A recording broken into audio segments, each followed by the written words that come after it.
It's another beautiful day on the Big Island, and we're starting off our day bright and early at a coffee farm tour. We're at Greenwell Farms. It's a free tour, so I guess that's why it's so busy right now. We didn't think the first tour of the day it'd be this busy, but there's tons of tour buses here, and I wasn't expecting that. But we're gonna have a good experience regardless. We're gonna go on the tour and see what Kona coffee is all about. It's very famous. They have a gift shop here, and you can come and try and taste things before you go on the tour or after. So Matt's been doing a bit of that.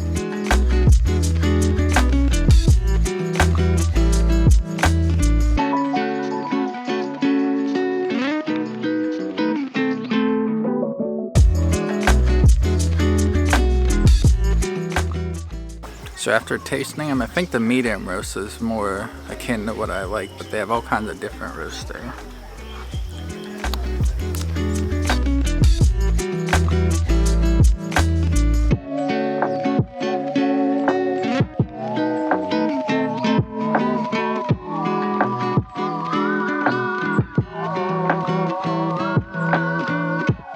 When they flower, it's not the same time. So it flowers 7 to 10 times, and then the months is December to June.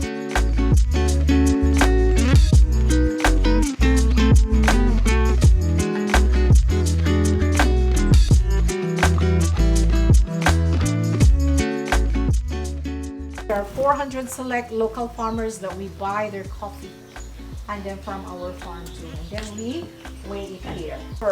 Okay? The pulping machine has 2 knuckle drums that looks like that. There, the knuckles there tears off the skin of the coffee. So as the drum rotates, these coffee beans in different sizes will be pressed by a moving forward, backward metal plate. The last layer, silver skin, that very thin layer, that's the number 4. And if that is polished, then you will see now the coffee bean called green bean.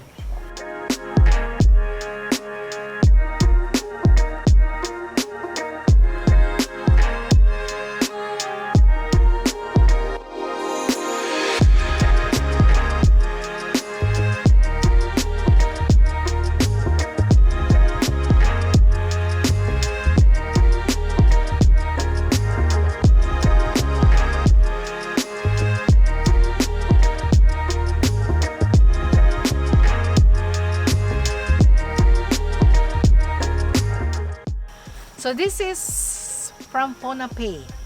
Ponape is an island in South Pacific, and they've been producing black pepper for half a century. And then we dip them in the boiling water for only a minute to kill the embryo and sterilize the pepper, and then we dehydrate it. There's only 200 pounds that we produce each year, so it's not always available. But today we have black pepper. Chew it and taste. Whoa, yeah, that is pepper. Yes.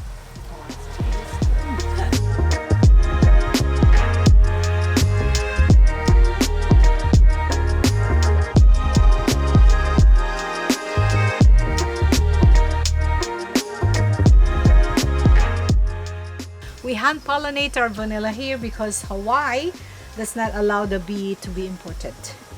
So we just use a small bamboo stick to pollinate the flowers, and then it's like having a baby when you harvest the vanilla. So we finished our tour. I guess all those buses we saw come in were for private tours. They have the option to do that. We just did the general public tour. You show up and they run like tours every hour, every half hour kind of thing. Our tour guide, super nice. Elnora, she was super nice and super knowledgeable, very educational, and you get to see more than just coffee. You get to see tons of other plants, including a white pineapple, which was really interesting to see. And we got to try black peppercorn fresh. It was very crazy. At first I thought it was a big tourist trap, and it still kind of is tourist trappy, but for a free tour, you might as well go and check it out. Depending on if you prefer lighter roast coffee, all their stuff is roasted way too dark. The only one I liked was the medium roast. I preferred even lighter than the medium roast, but their coffee's okay. I don't think it's been some of the best I've tried, but hey, for free, you might as well come and have free coffee and take a tour. But you should probably tip your tour guide. That would be nice to do. They accept tips, so you should do that because they do a good job.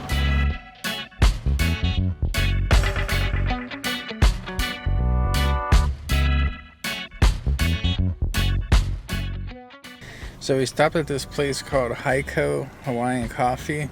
They have 2 locations, one closer to where we're staying, I think the original, and this is the new location that we stopped at.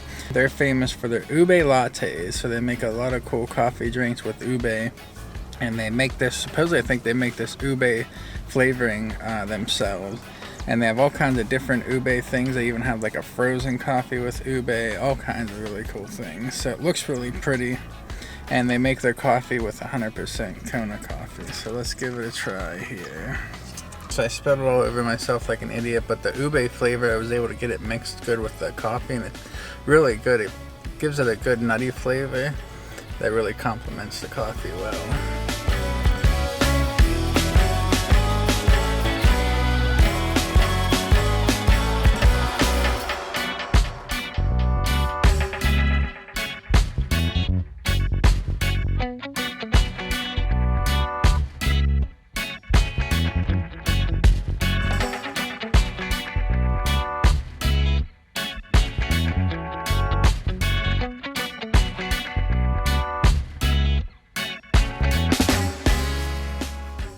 We're here at this bay now that's next to a state park. I know there's some sacred Hawaiian spots over there, but this bay is very beautiful. You have the mountains in the backdrop, beautiful blue water, a lot of variations in the blue, and then you have all the black rocks, which is really pretty with the blue. But big waves here, not the perfect spot for snorkeling. So we're gonna walk down a little bit to another beach and see if that's better snorkeling.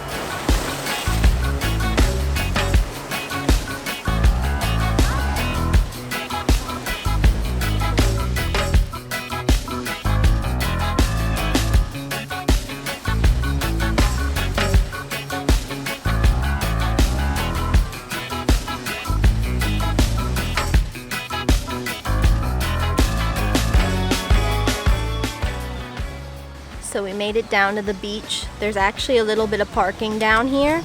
It's a very, very nice beach, but it's a private beach. It's a privately owned.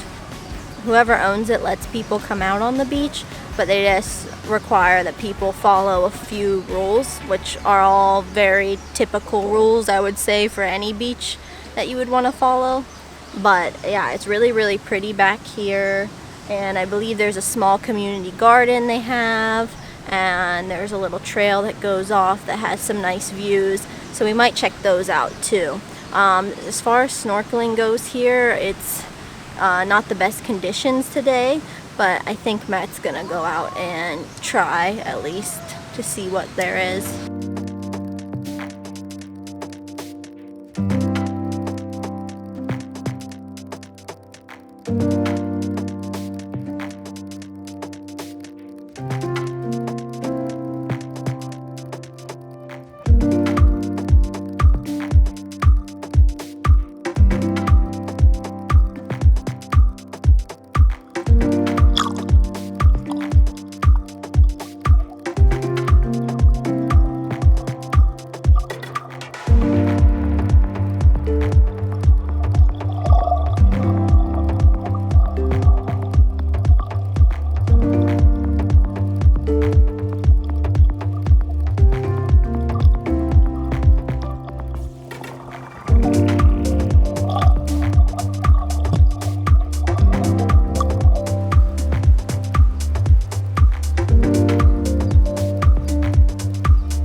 So we walk back the trail, and it's a very, very short trail to get back here, but very pretty views. The black rocks back here in contrast with the blue water, super pretty. And there's also lots of little tidal pools here, so you can look in them and maybe you'll see tiny little fishes in those.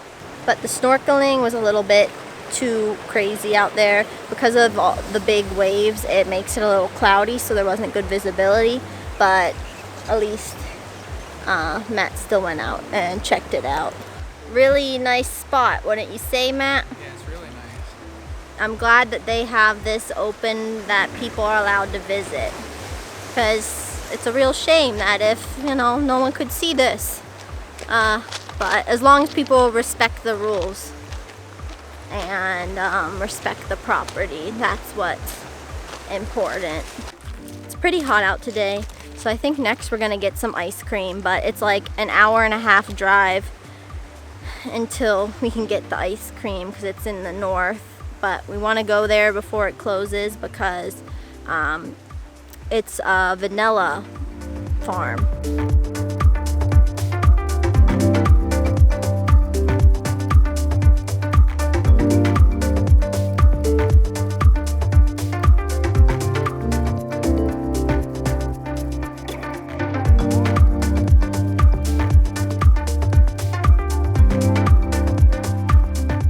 We're here at the Hawaiian Vanilla Company. It's on the north of the Big Island, and this place was founded in 1998, and they've been growing vanilla ever since. What's interesting with vanilla here in Hawaii is they have to hand pollinate everything, and you can only do it once a year in a span of 4 hours. So that's why it's a little elevated in the cost, because it's such a crazy crop to grow here in Hawaii.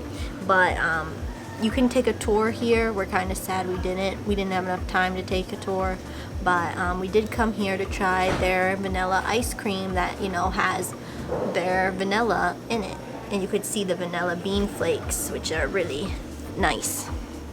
That's a good flavor vanilla. Very clean and sweet. And the ice cream itself is really nice consistency. It's really smooth. Very yummy. I love vanilla bean in my ice cream. We bought some extract here too, so we can make some goodies at home. The owner told us that there's vanilla vines back here growing where we're eating, but they won't flower. They have to force them to flower in the fields. What's pretty interesting is that today we've been at the very first Kona coffee farm. That's where Kona coffee was originated, and we've been to the very first vanilla farm in the US. So pretty wacky, both of them here on Hawaii, the Big Island.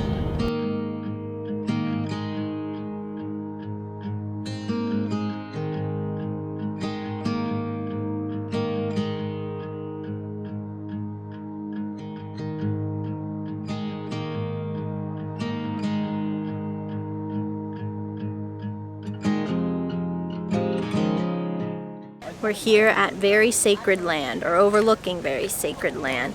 Behind us is the Waipio, I'm not sure if that's how you pronounce it correctly, but it's known as the Valley of the Kings, and it's very sacred land of the Hawaiians, and people are not allowed down there. It's undeveloped land at this little valley, and then you can see it's surrounded by mountains here.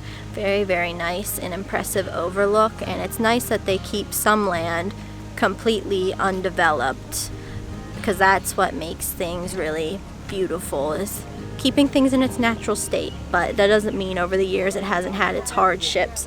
Back in 1946 there was a big tidal wave that took out a lot of stuff in the valley, but really neat spot.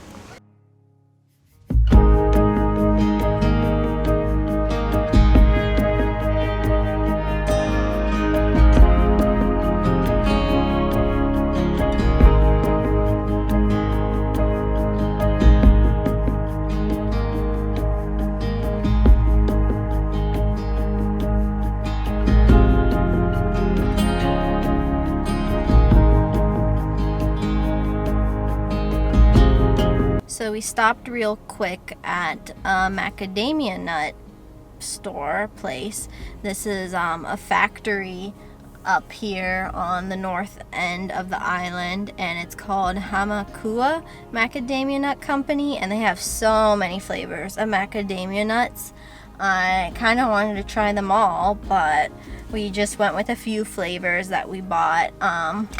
One of the ones, they have Spam macadamia nuts in there, which is, I think, kind of what they're known for. So yeah, lots of neat stuff in there, makes good souvenirs. And I kind of want to try one real quick. Is it okay to open? I want to open. I'm a fan of birthday cake flavor, so I wanted to try the birthday cake macadamia nuts.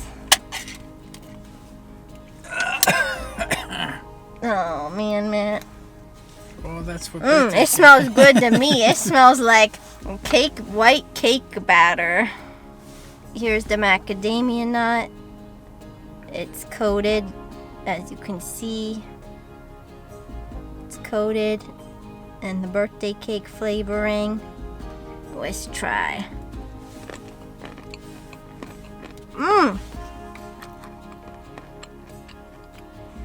That's good. You know what's weird? It has a slight hint of birthday cake. I can definitely taste the birthday cake. It says natural flavor, not artificial flavor, and it has stevia. It doesn't have sugar. Or there's some sugar, but it's stevia. Yeah, it doesn't have much sugar in a serving. Yeah, it's tasty. I like it. It has a slight hint of birthday cake. Not as bad as I thought it was going to be. Birthday cake is always a good choice.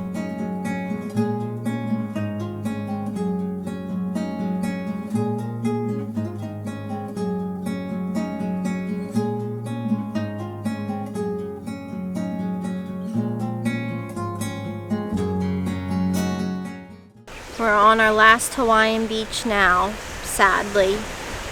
This one is called Hapuna Beach. It's on the north side of Hawaii, and it is very big and beautiful. There's lots of sand area to sit out on. Waves look a little choppy, but not too bad. But yeah, very beautiful beach park with lots of amenities. There's a pavilion, there's bathrooms, there's lifeguards here, and surrounded by beautiful scenery and some resort area nearby, it looks like.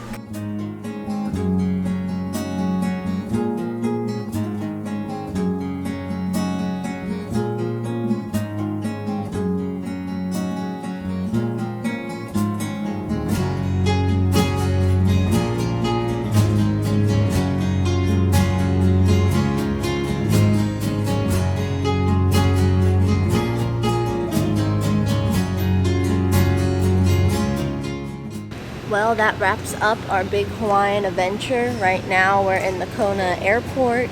If you've been following along our journey, thanks. And if this is your first time tuning in, we have lots of videos out on Hawaii, from Maui to Kauai to Oahu, and obviously the Big Island. So if any of those interest you, check them out. But we're grateful that we got the chance to be here. I think eventually we would like to check out all 50 states and stay there, and I think we thoroughly explored Hawaii, and this is one of the ones that's definitely harder to get to, so got that one checked off the list. We enjoyed our time here, but as for us, I don't know if we'll ever be back because it's such a long distance to get to, and it's really expensive for us. And I wouldn't say we're super budget travelers, but we're definitely budget, so it pushes our price that we're comfortable with. But yeah, But I would say I'd like to come back when the volcanoes are erupting. Right now they're not erupting, so if they ever do erupt, I'd like to come back. It's definitely a must visit at least once. yes, and we accomplished that, I think, very well. All right, mahalo. Thanks for watching. See you in the next one.